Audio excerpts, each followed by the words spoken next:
Hello and welcome students, Gyanjyoti coaching সেন্টারের পক্ষ থেকে তোমাদের সকলকে আরো একবার স্বাগত। মেজারমেন্টের কিছু স্কেল নিয়ে আলোচনা শুরু করেছিলাম, দুখানা স্কেল আমার কিন্তু আলোচনা করা হয়ে গিয়েছে। আজকে যে স্কেলটা নিয়ে আলোচনা করব সেটা হচ্ছে রেশিও স্কেল, এবং এটা হচ্ছে কিন্তু স্কেলস অফ মেজারমেন্টের সব থেকে শেষতম স্কেল এবং সব থেকে গুরুত্বপূর্ণ কিন্তু এই স্কেলটা। ঠিক আছে, তো আজকে আলোচনার বিষয় আমার এটা নিয়েই থাকছে। এখানে কিন্তু সমস্ত রকমের ইনফরমেশন তোমাদের জন্য তুলে ধরা হয়েছে। দুটো কন্ট্যাক্ট নাম্বার তোমরা দেখতে পাচ্ছ, যে কোনো একটি নাম্বারে সোম থেকে শনিবারের মধ্যে কল করে নিতে পারো, তোমাদের সমস্ত রকমের ডাউটস কোয়ারি সমস্ত কিছু ক্লিয়ার করে দেওয়া হবে। ঠিক আছে, চলো এবারে আমরা আলোচনার বিষয়ে ফিরে যাচ্ছি। তাহলে রেশিও স্কেল, আগের দিনে দুখানা স্কেল কিন্তু না দেখলে এই স্কেল কিন্তু কিছু বোঝা যাবে না। ঠিক আছে, চ্যানেল ভিজিট করতে হবে তার জন্য।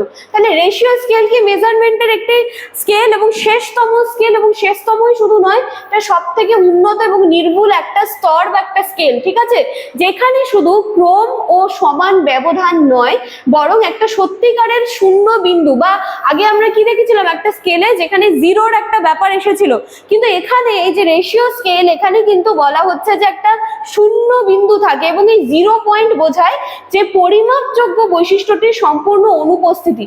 তাই যে রেশিও স্কেল এ কিন্তু সব ধরনের গাণিতিক ক্রিয়া, যেমন ধরো যোগ, বিয়োগ, গুণ, ভাগ সমস্ত কিছু এখানে করা যাবে, এবং এর যে মানগুলো রয়েছে সেটা কিন্তু অনুপাতে বা রেশিও আকারে নির্ণয় করা যায়। তো এই হচ্ছে কিন্তু রেশিও স্কেল। ঠিক আছে, যেখানে আমরা কিন্তু গাণিতিক সমস্ত ক্রিয়া করতে পারছি, এবং যেখান থেকে আমরা কিন্তু এখানে আবার অনুপাত বা রেশিও করে নিতে পারছি।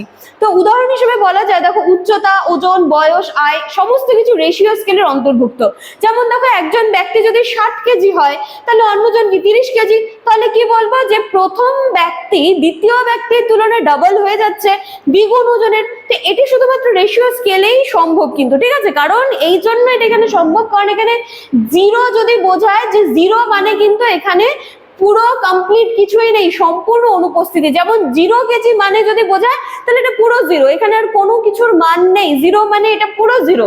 ঠিক আছে, আচ্ছা, রেশিও স্কেলের প্রধান বৈশিষ্ট্যগুলির মধ্যে রয়েছে এটি ক্রম নির্দেশ করে, মানে অর্ডার অনুযায়ী চলছে, সমান ব্যবধান থাকছে, ইকুয়াল ইন্টারভাল থাকছে, আর কি এটি নির্দিষ্ট অর্থপূর্ণ শূন্য বিন্দু কিন্তু এখানে থাকে, ট্রু জিরো, যেটা আমি বারবার বলছি, এবং এদেরকে কিন্তু অনুপাতে নির্ণয় করা যায়। খুব ভালো করে বৈশিষ্ট্যগুলো দেখবে। ঠিক আছে, খুব ইজি রয়েছে রেশিও স্কেলটা। দেখো, শিক্ষা মনোবিজ্ঞানের রেশিও স্কেল খুব গুরুত্বপূর্ণ। কেন? কারণ এটা গবেষণায় সঠিক এবং নির্ভুল পরিমাপ করতে সাহায্য করে। পরিসংখ্যান বিশ্লেষণেও এর কিন্তু কাজ রয়েছে। বা দেখো, এই যে আমরা সুন্দরভাবে একটা অর্ডারে সাজাতে পারছি, একটা যে কিছু একটা সংখ্যার মধ্যে একটা ব্যবধান, তারপরে আরো কিছু সংখ্যা, তার মধ্যে যে ব্যবধানটা থাকছে সেটা কিন্তু সবসময় সমান থাকছে এই ক্ষেত্রে। ঠিক আছে, তো এই হচ্ছে কিন্তু রেশিও স্কেল। একটু ভালো করে দেখে নেবে, এবং দেখার পরে তোমাদের যদি মনে হয় যে রেশিও স্কেল থেকে আরো একটা ক্লাসের প্রয়োজন তোমাদের রয়েছে, কমেন্ট সেকশনে জানাবে, আমি সেটা দেখে কিন্তু ডেফিনেটলি আরো একখানা ক্লাস নিয়ে আসার চেষ্টা করব। তো চলো, আজকের ক্লাস বা আলোচনার বিষয় আমি এখানেই শেষ করছি। দেখা হচ্ছে আবার নেক্সট দিনের ক্লাসে। Thank you.